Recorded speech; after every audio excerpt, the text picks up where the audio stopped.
Okay, so I think we should give it like 2-3 minutes to let people hop on. How are you guys? Pretty good. Yeah. Yeah, doing good. How are you?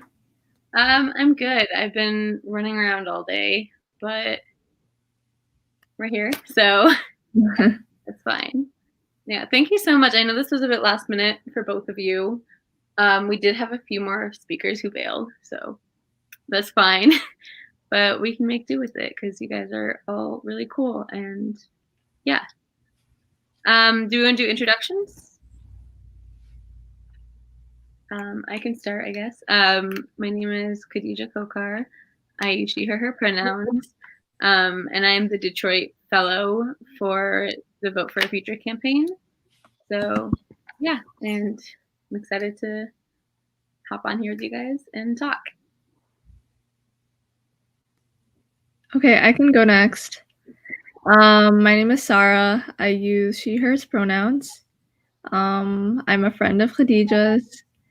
And yeah, Khadija asked me to do this, and I am here to talk about the knowledge that I have to offer. All right. Hi, I'm Brooke Solomon. My pronouns are she, hers. I'm 18 and I work with an organization called DAM, Detroit Area Youth Uniting Michigan. And we're super cool and I'm happy to be here. Awesome. So I do have like a few guiding questions, but I was hoping this could be more of like a dialogue. And we could just kind of talk about youth organizing, youth involvement in political issues, maybe why you guys care, what got you involved, more of just like we let this conversation flow as it does. So I guess we could start like, what do you guys do? I know that Brooke, you vaguely mentioned it, but if you guys want to like jump into it a bit, like just like why do you care about politics? Why do you think people should care about politics?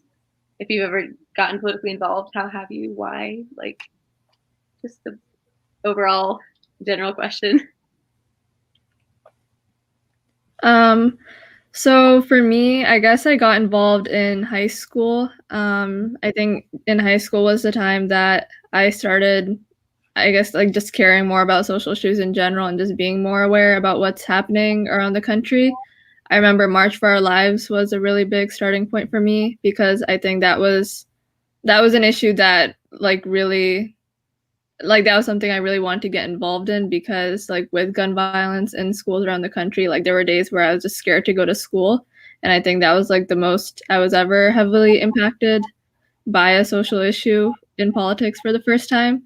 So that's kind of what catapulted me into caring about it. And through the years, on and off, I've tried to be involved in political campaigns. Recently, with like Bernie Sanders' campaign, I did some canvassing and phone banking for that in California, and then with Ellie Savitt's campaign in Washtenaw County for prosecutor, I've helped with that. Yeah. Awesome. Do you want to go, Brooke, or do you want me to go? You can go. Okay. So I also kind of got involved in high school. I think for me, I mean, I think the pivotal point for a lot of us and just kids our age was kind of the 2016 elections. Like, it's a weird time to be coming of age, I guess. So a lot of us kind of got politically involved then, but then I think more of where I kind of found my place and what I want to do with activism and like where I wanted to work on organizing and actually create change was the like global climate movement. That's when I initially got started, and then in 2018, I believe, moving from there, I kind of had like discovered more and learned kind of my niche, which was like my niche. It was actually that I was one of the few people of color where I was in organizing spaces. So I kind of started working more on specifically environmental racism. And I did that a lot in DC where I went to school pre-COVID. But it's a lot more Sorry, my brain just like farted. But a lot of my work has been centered around that, and so I hopped on 0 Hour because I really like how that's one of their core issues that they talk about, environmental racism, and that's one of like their like it's very different from other environmental groups I've been in because they address that. They address the patriarchy, they address capitalism, they address the issues that are at the root of this problem instead of greenwashing it. So that's kind of where I started, or like where I really found what I enjoy doing. And now I'm working with Vote for a Future to encourage youth voter turnout. So yeah. I think similar to the both of you, it was definitely like gradual. I think that every like little Black girl growing up is just already socially active because like you're automatically at the core of like combating like racial and gender-based violence. But for me, transitioning to high school was really key, or transitioning schools because I went from suburban schools to Detroit public schools after living in Detroit, and like just noticing like a lot of inequities up front when it comes to education. And I was always like the little Instagram feminist, like following all these accounts but never really doing anything. And I think in high school I got the chance to actually like step up. And early on, I joined an organization called We the People Detroit. Their youth sector, We the People, is like an environmental justice organization, and their youth portion runs like summer camps. But during the school year, like we focused on education stuff and like showing up to school board meetings and like organizing the ways that we could. Um, and then from there, definitely in 2018, got involved organizing my own school's walkout against gun violence, and really wanted to make sure that we were like highlighting Detroit voices and Black voices in this struggle. And that was really key because it was the first time that I actually like led anything, and it was a group of me and 3 other women of color who I love so dearly now. Um, and from there, the same group, the 4 of us, grew to join the collective that was organizing the Detroit March for Our Lives. And that was an amazing, amazing experience, meeting a lot of people, definitely very hard, like just the organizing. And it was my first really big thing. And just like some of the things that we had to, combat, like whether like a lot of people in our group like didn't want to make the march about police violence, and that was really hard, and then they left, which is great. But anyways, and after that, like our group, I just love them so much, and we kind of went back to our debrief, and we were like, yeah, we're gonna stay together. And from there, from that group, DAM was born, and we've been working ever since, from fighting against the water shutoffs in Detroit public schools last year to hosting adult ally trainings, activism trainings. To this year specifically, we organized a COVID-19 youth task force to deliver care kits and provide like mental health services and just services period for young people in Metro Detroit who like were really impacted by like quarantine but didn't really have the resources to do anything. And we recently brought on a few interns, and we've just been really, really working. And I love DAM so much. And I'm like so sad that I'm going to be going to college soon. But high school is definitely like where it was at for youth organizing. And hopefully college will be the same because I'll also be in DC, Khadijah. Oh my God, that's so exciting. We could like, oh my God, that's awesome. Um, so I know, Sarah, you kind of mentioned how you've been working on campaigns. Kind of like, what have you like learned from that, and like, what got you into that? What got me into it, I think, was my dad heard about some Muslim candidates who were running, I think, in 2018, and he thought like, hey, Sarah, this is something you should look into and get involved in because you care about politics, and like these are candidates we should support because it's not very often we do see Muslim candidates running for office. But since then, I think getting involved with campaigns, one, I really appreciate having that kind of experience. Just like seeing how a campaign works has like always been really interesting to me. But a second thing is that a lot of issues that we care about, I guess, sometimes we think of them like on a national scale, and it becomes very daunting. I guess like that happens with all issues like climate change, Black Lives Matter, and a lot of things. But when you like look in your own community, I feel like there's a lot of work to be done like right where you are, and like a lot of local races and like local officials, like those are people who have a lot of say over like education in your area and like all these different resources that you have access to. Like for example, like with things like Black Lives Matter, I feel like when people talk about getting involved in politics, like one of the things you should be looking for are things like prosecutor races, like people who are committed to taking racial inequity out of the system. Yeah, I feel like change always just happens at a local level, so it's always important to support campaigns right where you are. Like you don't have to look too far away to find issues that are important, I guess. Yeah. And I know that like local organizing, I personally like local organizing much more than like larger scale national, as I've learned throughout the time, just because it feels like you're doing so much more. Like, not that you're not doing a whole lot through national, but like it's kind of, you see more like fruits of your labor when you're working on national, and it's a lot, or sorry, local, and it's a lot more like hands-on, and it's just a completely different level of like community building that I've come to really appreciate. So yeah, I mean, I feel like there's like this fear of like starting off, like jumping off that ledge of getting involved with organizing, like seeing someone who's like an organizer is always like, oh my god, that's crazy, how did they do that? But like for me, it was like I slid up on someone's story and I was like, yo, how can I get involved? Like it's not, it's like it seems so daunting, but like it's really not. Yeah. I feel like local organizing is really important because like you know your community best. So, like the people in your community are going to know what problems there are. They know which groups of people like need what help, and like there's just a lot of expertise that you have as a community member that someone from the outside doesn't have. So that's why it's always important to get involved. Yeah, definitely.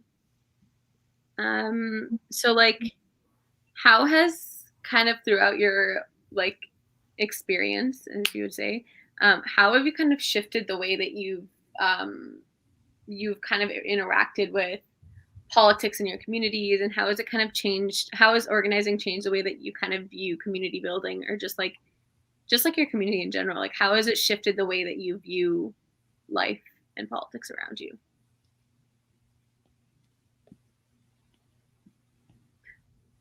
I'll go first. This that's a good question. Shoot. This work is definitely, I think, for a lot of us, like especially what you were just talking about, like a lot of national organizing, it's really over glorified, and it really like sets this premise that like you have to speak at marches and you have to just march and protest and do X, Y, and Z and be this like amazing Instagram figure to like get validation, when most of the time, like if we're being real, a lot of those people who look perfect on Instagram aren't doing a goddamn thing. And like that's when you really get into the core of like community organizing. It's really just like life affirming. It's about self-preservation in a lot of these instances. Like you get involved because you don't see a choice, because that is you on the front line. That's you being attacked. That's your family, that's your community. And it's at some point like you don't really see a separation between like yourself and politics or social justice, because for a lot of us, like we're inherently political. Like our bodies are like political. Like like it was really hard for me to understand that, because I was just like, I'm gonna do this and it'll be fine, it'll be fun, it'll be easy. And then it wasn't fun and it wasn't easy, but it was necessary. Yeah. And like a lot of the work that we've been doing, especially with DAM, it is like community building, just like from the inside out. Like a lot of these kids, like I don't think I ever would have like met them or interacted with them, and now they're like some of my best friends.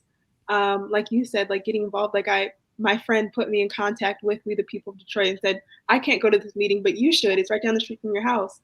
And I walked over there, and like 3 years later, like here I am. So you really have to just like make sure that you're centering like actual community and love and justice in everything that you do, because that's where like the real change and the real work is anyways. And I think a lot of times, especially now, like people lose sight of that, and we really need that more than ever, because the work isn't always easy. It's not always fun. It's not always Instagrammable, if that's a word. But it's definitely deserving of your time and your energy, and it's just at some point like it'll literally just become your life. That sounds so bad. I know. I know. Like a job sense, but like what else would you rather be doing? I don't know. No, yeah, I know what you mean. It's kind of like I think there's like a saying, or maybe I'm making it up, but it's like organizing is like what 4 or 5% marches and rallies and speeches, and it's like 96% of like the hard work and like actually having these calls and like permits and like all this annoying stuff. And like it's seen as something that's it's over glorified. I mean, especially like in our generation, almost I would say that like a lot of kids that I know will declare themselves like, I'm this like social justice hero, and like by that they mean they go to like a march or two. And I think that it's kind of become like a trendy thing. And I think I don't know, maybe it's because we kind of, like I already said, but we kind of came of age with Trump, and so we've seen a lot of kids our age becoming these political figures, like, you know. We see a lot of cool people at these speeches and stuff, and we're like, oh, that's like me, basically. Like I'm doing stuff, I'm creating change. And I think that it comes to a point where it's like, well, yeah, you are going to like a march or two, thank you for showing up, but it's like, but also like, I haven't slept in 4 days, like, you know what I mean? So there's like this like weird like relationship, I guess, between organizers and Definitely. people.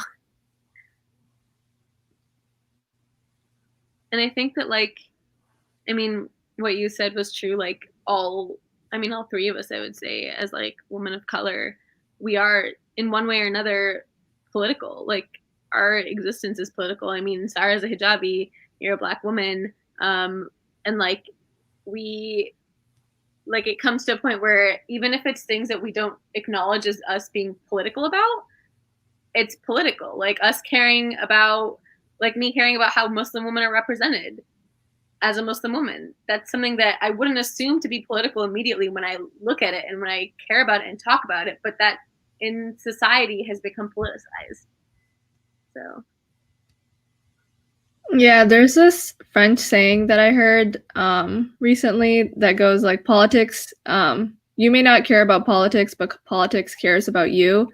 And I feel like that just in a nutshell, I feel like just explains why we care about politics so much, is because like we don't have a choice. Like you can choose to, I guess, live your life and not think about policy, not think about all these issues, but like for better or for worse, like all these policies do have a direct impact on how we live our lives and the quality of life and how long we can live. And I guess it's just, yeah, like you've been saying, like it's not really a choice at times. It's something that you have to do for self-preservation. Yeah, and I think kind of like one thing that like being like your kind of like lifestyle being political and always working towards, like always organizing as a person, always having like all these thoughts in the back of your head and always working towards something. I mean, I don't know about you guys, but like I'm sure we all know the term like burnout, right? So like how do you guys deal with that? Because I know it's real. So I mean, honestly, this year with going to college and everything, I feel like that in and of itself was such a big transition and like a culture shock for me that I did take a step back from like getting involved in like extracurriculars and organizing that happens on campus, and I like just took the time to focus on myself in classes. And like before I was fully adjusted, coronavirus hit.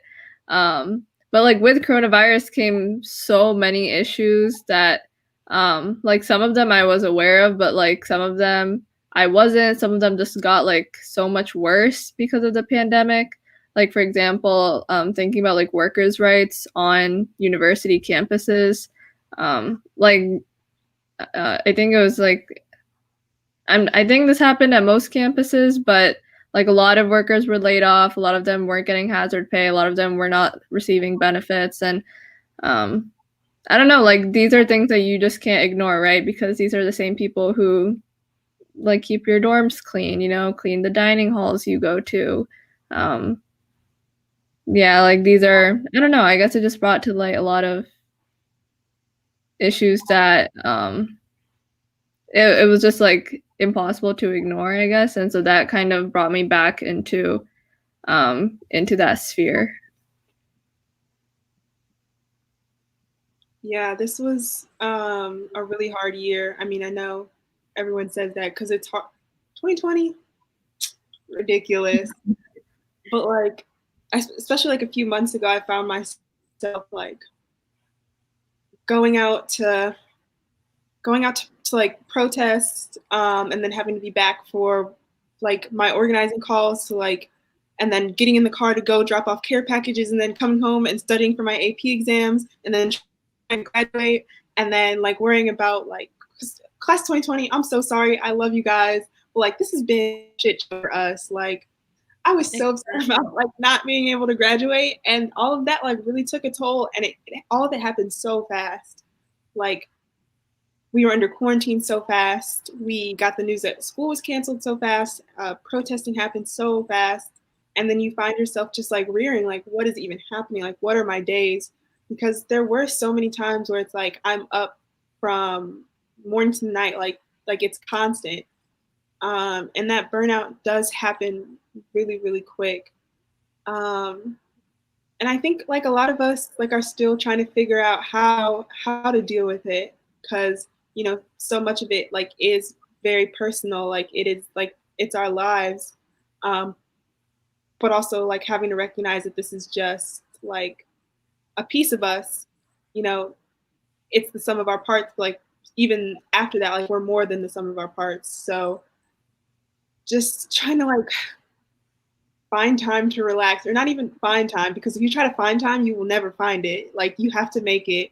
Yeah. And just like tell yourself, I'm laying in the bed at this time and I'm not answering my phone, I'm not checking anything. That was really important for me, learning how to say no to things, because I would just like feel an obligation to be like yes, yes, yes, yes, yes, yes, especially like in a lot of these fields like where there's not a lot of representation for Black women. And I'm like, yes, yes, yes, I need to be there, I need to do that. And then being like, no, this is not my problem. Like other people's problems are not mine. That sounds really bad coming out of the mouth of an activist, but like, No, like, right. and like you literally have to say no and like prioritize yourself in a lot of these instances, because like the movement will continue if you take a day off. The movement will continue if you go get brunch, if you sleep in, if you watch a movie, but it won't continue if you're not there, period. So like we need to take time, we need to carve out time for ourselves, and just figuring out what is best for us. For me, like personally, like I said this all the time, like I'm a really emotional person, and like I cry a lot. And like there's so much emotional buildup from a lot of like the work that we do that like it's really self-care for me to just like lay down and cry, or like just stop everything and just like go through the thoughts in my head, like actually, or like figure out what is best for you. Like I know like a lot of these things like therapy aren't always accessible, and they definitely should be. Um, and if you live in Detroit, reach out to me, because I might have some connections if you need some therapy. But just figuring out like what is actually good for you. Like sometimes it's like I need to make myself a cup of tea. Like sometimes I need to watch The Breakfast Club for 3 days straight, like on repeat. And it's just like it's a constant learning process. Like you never know. Things change so suddenly, and you have to be flexible with yourself, because you are human too. Like I had to realize like I'm a person. I have needs. I like I get upset at a lot of things, and I just need to like prioritize myself as well. Yeah. Yeah. Thank you for that. I think it's kind of like also with Corona, I don't know if you guys felt it, but like for me, I mean everything did happen so fast. It was like, oh, I came home from spring break and they're like, sorry, you're like not coming back. And I was like, oh, okay. But like it kind of like leaves you at a place where you're like, well, what do I do now? Like, how am I supposed to organize from home? Like, how am I, if I was like organizing in DC, how can I just take that and like start working in Michigan? Like, how does that work? And it just like, it was a really weird, like, for me, it was almost like 2 months of me just not knowing what I was doing. Like, I just didn't do anything politically. I was like, what can I do? Like, we had a couple calls and then we were just like, so we're just gonna like put this on hold for a while because there's so much happening. And then I guess I kind of jumped back onto it with Sarah actually when we were it kind of just started with like the Black Lives Matter protests and we were talking about it and I was like, okay, I need to like get involved again. Like I can't like I feel like there's like a point where it's like just sitting in the sidelines and watching just no longer is something that you can do and like there's like a weird balance of I do want to take care of myself, but also there's like the stress that I would put on myself of I shouldn't be relaxing, I should be working, I should be doing this. But I think in a weird way, Corona kind of made it where it was like I'd be like, I need to do work right now, but then there's nothing to do right now because there was like we hadn't completely switched onto online and like figured things out. So it was like a weird period of just like stagnancy, which I think was actually really helpful for like kind of clearing out my head and being like, this is what my priorities are. This is what I want to do. Yeah, it was. I mean, it's still a weird time right now, and like we're still trying to figure it out. Even with like the Vote for a Future campaign, like trying to figure out how we can make this as engaging as we can online, and like but yeah, I think Corona's definitely shifted the way that we organize and like it's definitely I think the funny thing is it's kind of put a toll on a lot of performative activism because like how do you do performative activism anymore? Like you can't post about you at a strike. Well, you can, but like do you know what I mean? Just it's different. Yeah. How have campaigns been shifted a bit, Sarah? I mean, definitely everything is, at least now that things are opening up in Michigan, I think door knocking and like leaving door hangers and literature has like picked up again. But for the majority of it, it was all just phone banking this time. I've like personally always enjoyed canvassing more because you get to like talk to people face to face. But yeah, people really relied on phone banking and texting and I guess some people. I wonder how this affected recruitment for campaigns, but I feel like a lot of kids with nothing to do at home might have joined more, if that's a good thing. I think kids have gotten, or like people in general have kind of gotten more politically aware during COVID. I mean, I don't know if that's just me and like my little like echo chamber that I'm always on, but like I feel like people are getting more like paying more attention to like local elections and like what's happening in their communities and like with all these protests going on and like it seems like people are like we're just consuming so much right now and we just have so much time that we're like paying more attention to things that we should be paying attention to. So I think that's interesting. Going back to your previous point about like organizing in a different like place, I relate to that a lot because like going into college, I really wanted to get involved with on-campus organizing because I knew there was a lot going on, but I didn't really know where to start.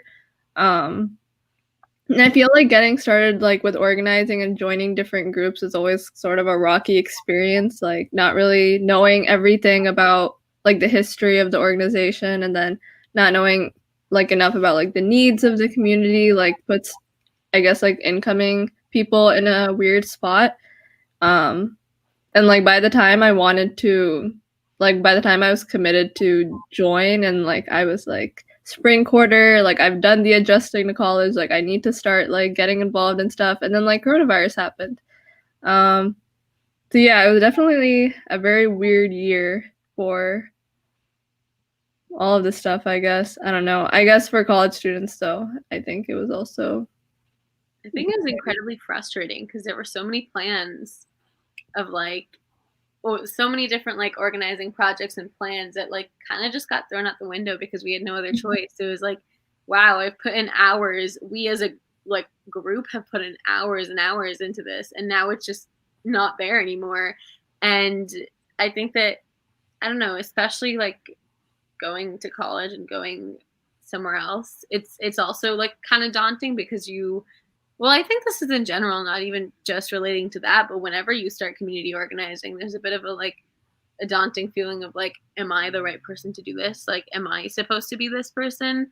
Like, I know that like when I first got involved with like the climate movement, I had a lot of like insecurities of like, why am I doing this? Like, why should I be the person who's like telling someone to do this? Who am I? And I think that there's like this big fear and of like waiting for somebody, like there's like this concept of waiting for somebody else to come to do this, waiting for somebody else to come and do the organizing that you want to do because you don't feel like you're the right person to do it. And I do think that holds back a lot of people. I think a lot of people look at organizing and they're like, that's amazing, I wish I could do that, but don't realize that that's kind of where we all started and we all noticed things and we're like, that could be me, but just didn't want to jump on. And I think that especially as like women of color, that's a pretty pertinent thing of like that feeling. Yeah, I think the one thing I really like, at least about DAM, I hope that like a lot more of like organizations reflect. I mean, not to like toot our own horn. I just really love your own horn. But like it's all about like being fluid and flexible. I know like there's definitely that like hesitation, like, oh shoot, does it have to be me? Like, are you sure it's me? Like there can't be anybody else. And even if that is the case, like there are so many like avenues of activism, and like you don't have to occupy all of them. You don't even you have to occupy one. You have to do something. Like it's so easy to like, if I don't know, let me ask a friend. Let me like that's a really good way to like pull people in, because I feel like as young people, as like Gen Z, like we're really, a lot of the vast majority of us are really cool about that. Like we are really really eager to like have people be a part of what we're a part of and like reach out to us. um but yeah, I still like, as an incoming college student, like that's still something that I'm scared of, like moving out, or like, I mean, not moving out, I'm ready to get the heck out of Michigan, but still like being scared to like leave my hub of like organizing and go like into somebody else's community and be like, I want to do something here, but it's like, I'm not from DC, like I'm from Detroit, like I don't, like what do I do then? Like, Yeah. I don't know, but hopefully I can actually be on campus, maybe, please, and I can, start to figure that out, and hopefully other young people are as cool as you guys. So, Dude, you're dope. But yeah, I mean, I think that, I don't know. I think there's like a weird, like I think you just kind of have to jump into it at one point. Like you just gotta do it, because if you don't, someone who, well, one of my friends once told me this. She was like, you got to take that position before a mediocre white man does, because he's not going to hold back. And like, kind of just like know that you got to do it. And I think that that's like something that's really hard to understand and acknowledge and be like, no, I do deserve this and I should be the person who's speaking about it because I do genuinely care about it and want to create change. And so I think that's always a really hard battle. And I had another question. So kind of the Vote for a Future campaign, as I briefly mentioned in the beginning, we're working on increasing youth turnout, voter turnout in Southeast Michigan. And just in general, like how have things, like why do you think that's important? Let's start there. Like, why do you think that youth voter turnout is something that we should care about, and like youth, our generation being politically active is something that's incredibly powerful, something that we like to see, like, yeah. I mean, I feel like in general with Gen Z voters, I feel like as generations go on, like the American like public, I guess, becomes a bit more empathetic and a bit more aware of societal issues and a bit more aware of how like American history plays into the way things are today. And I feel like Gen Z, honestly, like with our access to technology, like we do have quite a bit of knowledge at this point of I don't know, I guess like all these issues that are going on. And like if we have the knowledge and we have this one way to use our voice, then we should do it.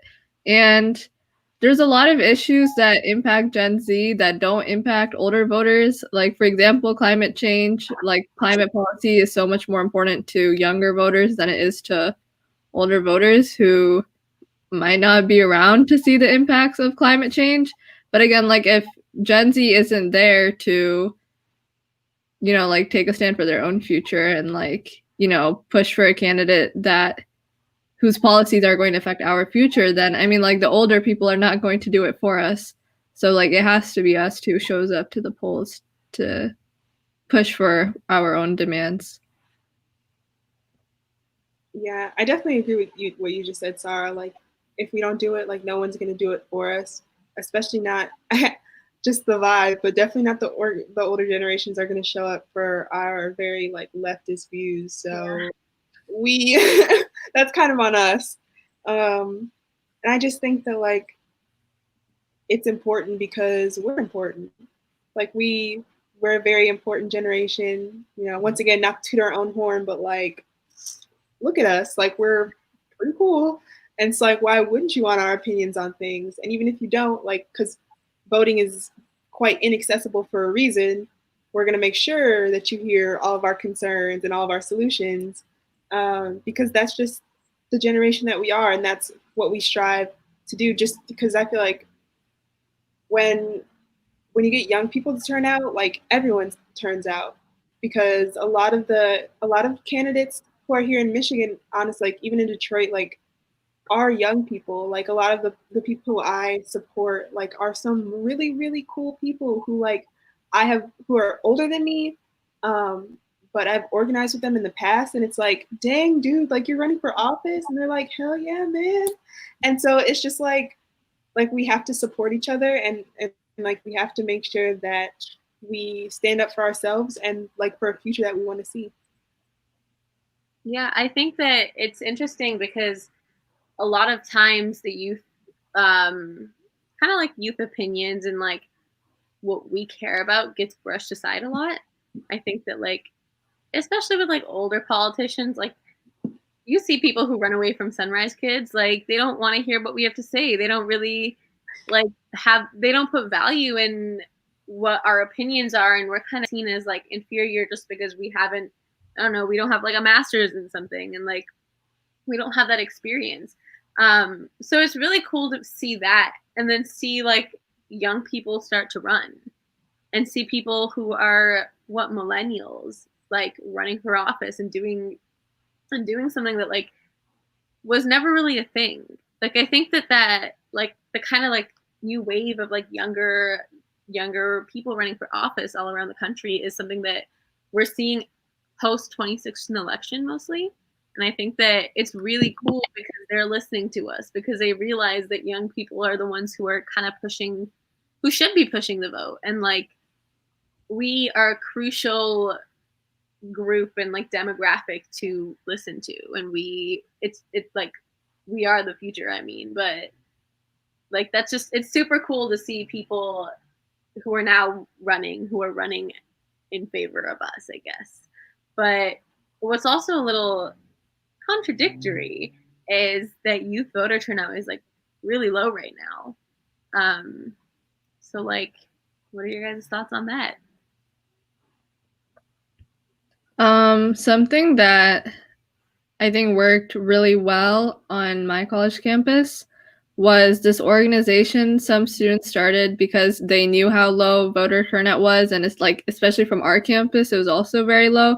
And so they started an organization, and it would like they would just like table a lot. They would like be tabling in dining halls. They'd be like tabling and like between like buildings, just like everywhere. They were everywhere for like months and months, like leading up to elections. Like not even only when election time was coming around. Like they were there all year.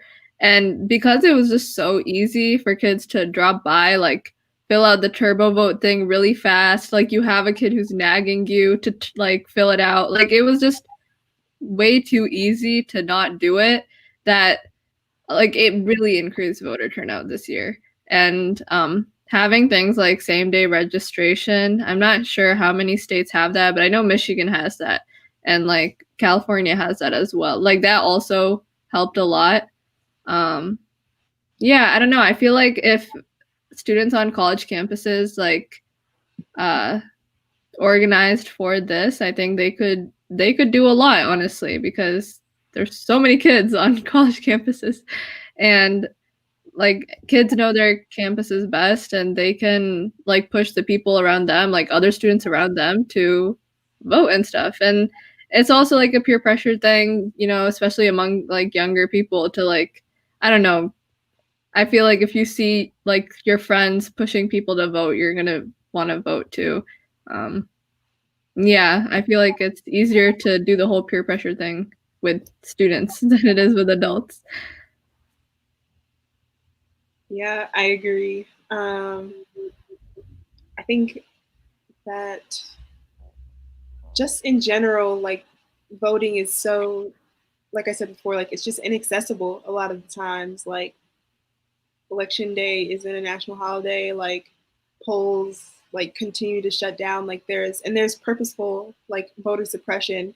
I think a lot of young people are beginning to be disillusioned by that, or they are disillusioned by that, and like we're just like, which is not, which it's like it's like two sides of the same coin. Like while that is a good mentality to have so that we can work towards changing it and like creating a system of like voting that works for everyone, it's also necessary that we like participate in the meantime to like get it done. I think what's really important, something that I keep quoting her all the time. One of my friends, Andrea Gonzalez, said that voting is just like a tool in our toolbox of justice, and a lot of young people like to utilize all the other tools like marching and rallying and sit-ins and like direct action and organizing, but we often like leave the voting tool out.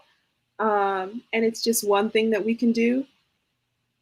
I think that, like you said, Khadijah, like a lot of other young people running for office can help us like can help us get excited to vote, but at the same time like that definitely needs to be more widespread. I'd love to see like more young and progressive people run, because so often like you get really sick and tired of voting for the same old white man, and like that's like very troubling. Like I want to vote like same person, different type of gray hair. And I just think that they're like the way that we vote and the way that we look at voting and like elections just needs to be revitalized. And I think that we need to do it as a generation. And you said a lot of good things, Sarah, about like on campus stuff and peer pressuring that I hadn't really thought about. But it's a big task to like push a whole generation to rethink the way we see the world. But I think it's very necessary if we want to continue to like try to get young people out to the polls. And even in our own way, like we can help. Like as a first time voter, like I literally dropped off my ballot like yesterday or a few days ago, and I had no idea like what to do. I had no idea how to vote. Like I was scared about like going to like I'm still scared about going to campus and like what am I supposed to do? Like man, like so confused, so scared. But just like making like voter education accessible and peer pressuring your friends. Like my friend group is really really cool because we like a few weeks ago we were talking because some of us live in the same district, and we were like, so this is who we're voting for. Like we're voting for the young people, we're voting for the progressive people. And we all were just like, okay, yeah. And we talked about it, and I think that's a really good way to get started, just like to start having the conversation and go from there. Because a lot of the times, people overlook the power of a conversation, and it can really help. Yeah, I think that like voting, especially in local elections, has gone. It's like weirdly, like you wouldn't think that you need to do so much research. I think that it's not like there's no cohesive place that you can go and just find all the information. Like, there's no like website. There's no like one place that tells you the extensive info of everything you want to know. And I think that almost that puts a toll on people because they're like, well, I don't know who I want to vote for because there's so much research you have to put into it. And I think that like that pushes a lot of us away, especially young people, because I mean we've seen that young people aren't turning out and have not been turning out to the extent that like the older generations have, like, well, because they're old and they have time. So our like I think that we need to kind of like, yeah, dialogue is really powerful. If you don't know, we need to encourage asking questions. I think that there's like a big thing, especially with younger people, of, oh, I should know everything. Like politically, I have to be politically right. I have to be the most knowledgeable person there is. And that pushes people away from asking questions and like actually challenging other beliefs and like just like the fear of like being wrong, and like admitting to not knowing something, kind of like stops people from actually reaching out, stops people from having these conversations. And I think that, I mean, same with voting. I had to call my friend the other day and be like, all right, can you like please help me through this? Can you explain this to me? Because like we didn't learn this. Like, where do you learn as like you just don't learn this stuff and you need to like figure it out one way or another. And I think that it should be so much more accessible and like easy to understand, and like I don't know, it should be a lot more friendly for people who don't speak English as a first language. It should be a lot more cohesive. um, so I think that that's something that I really noticed, like filling out my ballot like last week, that this is a lot more complex than I expected it to be, because when you learn about voting, you're just like, yes, no, like that's what you imagine it to be. You just imagine like checking off a box and sending it in. And it's like it's so confusing. It's so confusing. And It's horrible. Like I had to sit there with my mom and be like, I was so confused on like maybe I just can't read, but like the Democrat I was like, so why are there two boxes? Like, and why are there like less? Why is there just like an empty bubble with like no name? I was so confused. Gosh, I could not have done that by you would myself. expect them to explain this to you, and you would expect it to be a lot more like straightforward than it is. Yeah, honestly, like my first election was the primaries, and I don't remember what month it was. Earlier in the year, the primaries, and February. yeah, maybe. And I was planning to vote in Michigan's primary because like Michigan is a swing state, and I wanted to vote for like local races in Michigan as opposed to California. But like when I sent in my absentee ballot application, like I got back an absentee ballot application and I was very confused, and I was like, why is this just so difficult for no reason? And I don't know, like it boggles my mind that it's not digitized yet, but like I ended up voting in California and just doing same day registration because I knew my ballot wouldn't get to Michigan on time. And I don't know, it was just like a lot more confusing and extra and unnecessary than it had to be, you know? Yeah, I remember kind of similarly when I was in DC, I had so much trouble voting for the primaries. I remember like actually calling my like city hall and being like, so like why is this the way it is? Like how do I send this in? And like are you going to be sure that you get it on time? And I had to like pay extra to get it in on time and like do like fast shipping or something. So it's just such an inconvenience. It's like how not everyone has that time. Not everyone can like pay extra for their vote to count, and it shouldn't be as complex as it is. Um, and especially because like especially when we're talking about like local elections, like these matter so much. And like, yeah, within like the primaries, within like these bigger elections, like we already know, oh, I'm not going to vote for Trump. Like that's a little more cohesive of like, we already somewhat know. But when it comes to local elections, it's that information is so much harder to find.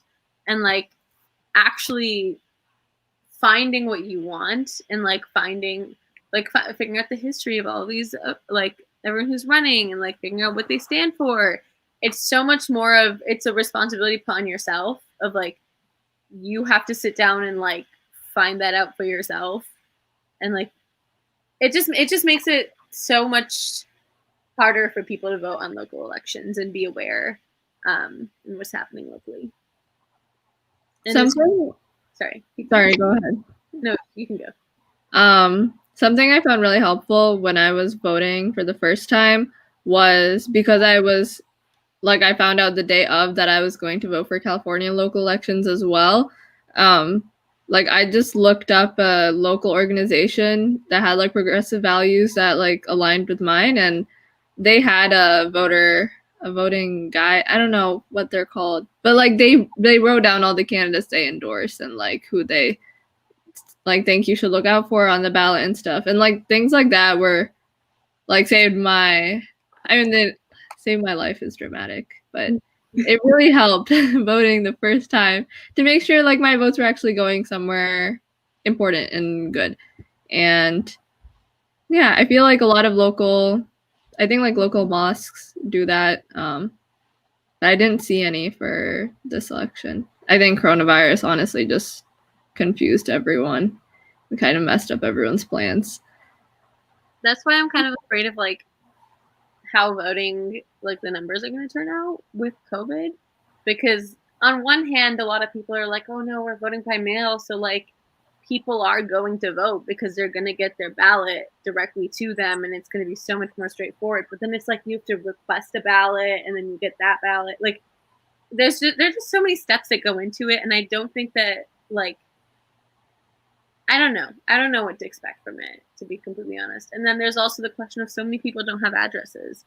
So many people don't have like, how are they going to get their ballots? Like there's so many questions that there aren't really answers to of voting by mail. So I don't know how it's going to affect this election.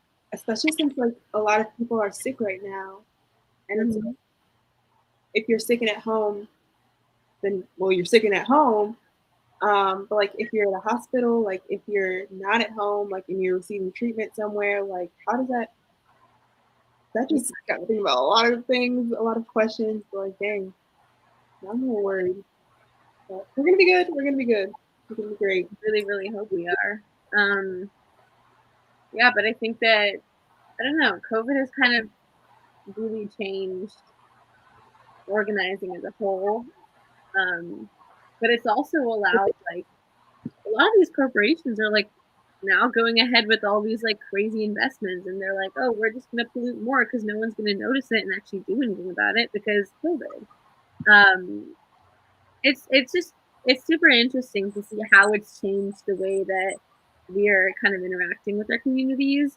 I don't know if it's for better. Well, obviously, COVID is not for better, but I don't know if like this community bonding, you would say. I don't know how it's affected how we interacted with our community and like how we've supported the community.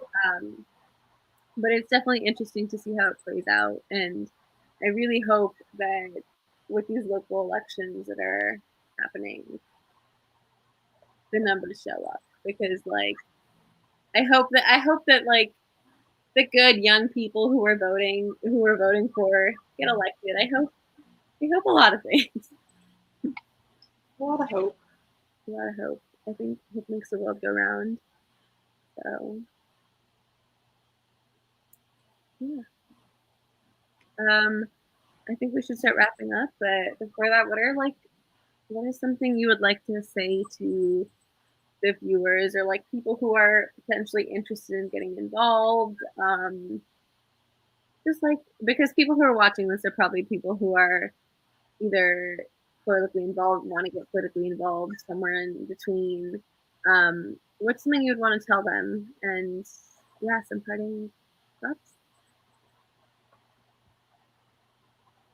I guess two things. The first thing is to just start local. Like, don't start off thinking national.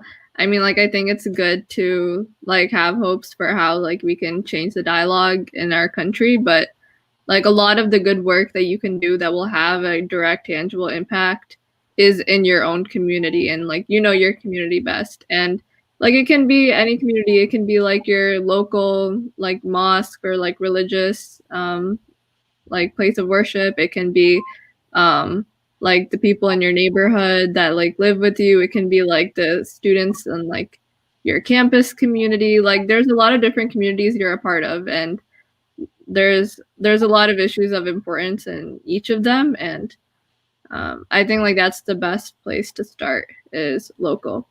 And then my second thing is like we were talking about having a fear of not being experienced enough, not being the best person to I guess like have a say on issues, I guess. I don't know. I feel like my answer to that would be if you are a community member, I think that is enough of like a validation and enough of like enough credentials and enough experience you need to start getting involved. Like if you are a person being impacted, if you are a person seeing others be directly impacted, um, like I think we all do have enough. Um, I don't know. I think we're good at analyzing when it is best to step up and when it's best to stand back.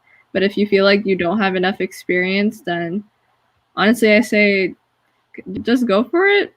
Just go for it and like talk to other people who are involved and like your voice is important and like you should get involved. Yeah. Okay, well, we're on the topic of voting, right quick. If you're in Michigan,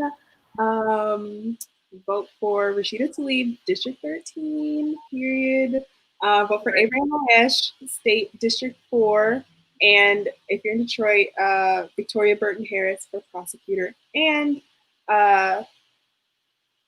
Gabriella for District 2 for commissioner.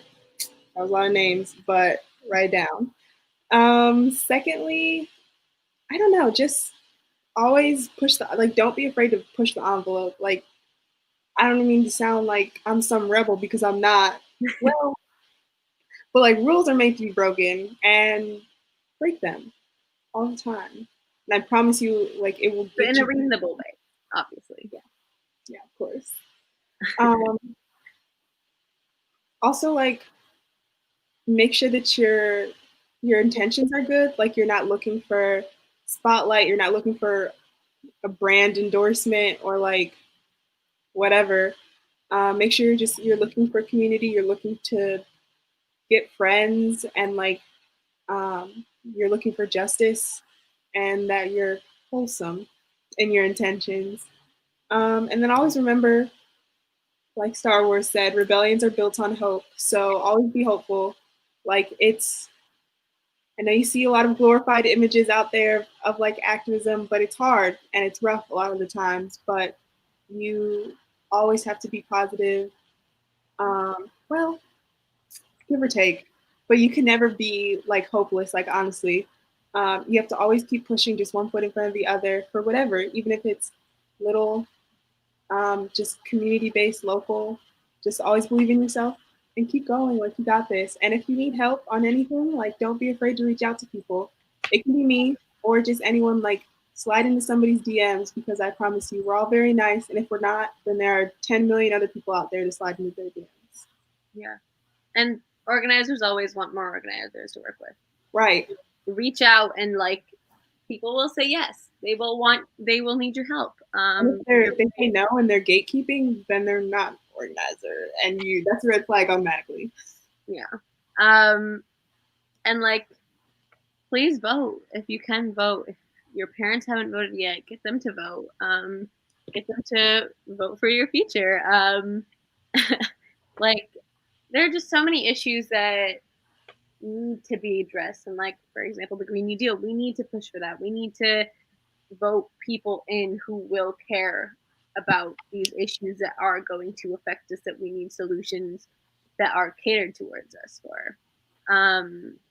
So yeah, get involved in any way you can, whether it's through a campaign, get involved with your community, whether you want to create an organization. There's so many different ways you can create change and start pushing for whatever it is that you want to push for. And every single social justice issue is interconnected. They're all tied together one way or another. So you'll learn that once you get involved in one, you're technically getting involved in all, and you'll be like, oh, okay, so I'm doing all of this. But yeah, it's a great community. You'll find great communities to work with and great people, and it's worth it. So please vote, get involved, start with your community, start with a conversation with your parents, look in your own backyard, and yeah, that's kind of what I would part with. Thank you so much, Sarah and Brooke, for joining me on this. Really appreciate it, and I really appreciate this conversation we've had. You guys are both really, really cool people. So, yeah. Thank you for having us. Of course. Yeah, thanks. This is awesome, and anytime you need anything. Of course. All right.